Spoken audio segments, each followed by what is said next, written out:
Published, 2025 Eastern Daylight Saving Time, the 26th of June 2018. Updated, 2031 Eastern Daylight Saving Time, the 26th of June 2018. Doctors want a similar healthcare system to Sweden where GPs have just 13 appointments a day. The GPs union is calling for a cap on consultations so family doctors can turn patients away. They say the safety of patients and sanity for doctors is being put at risk, with claims that GPs carry out up to 70 consultations on busy days.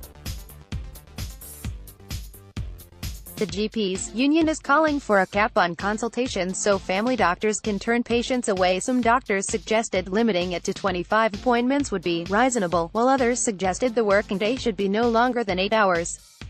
But there are fears limiting appointments will drive up waiting times, with patient groups branding the idea crude. Dr. Satish Naring, of the British Medical Association, said Swedish doctors spent more time with those patients they did see, with consultations typically lasting 30 minutes.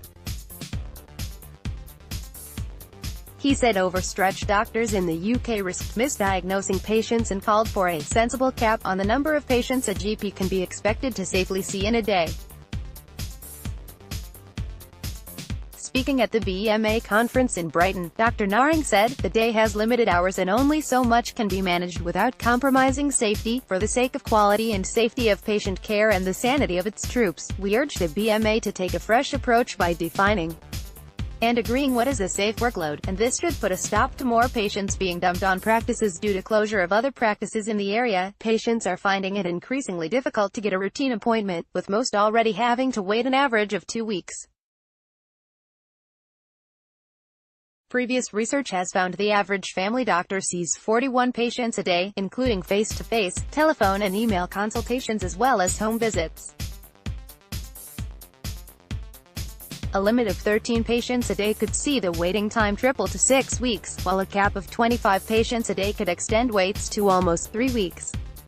GP surgeries are under huge strain from the rising and aging population, with many more patients than before having treatment for complex illnesses. They are also in the grip of a recruitment crisis, with an exodus of family doctors who are retiring or quitting without being replaced by younger trainees.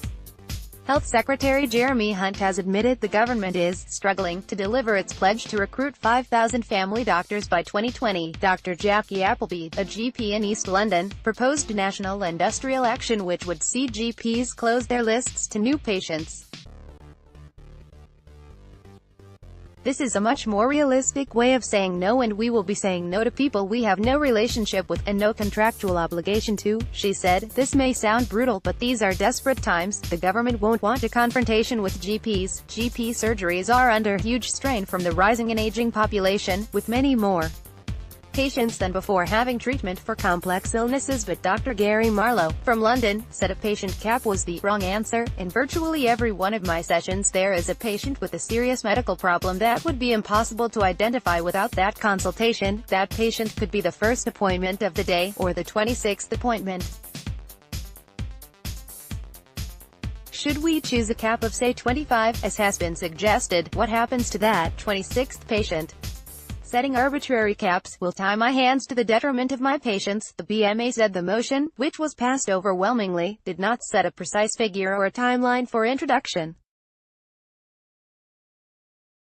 adding that limits on workload depend on the unique circumstances of each practice. Rachel Power, chief executive of the Patients Association, said that general practice is under immense pressure is beyond doubt, but imposing a crude, fixed cap on the number of appointments available to patients surely isn't the answer.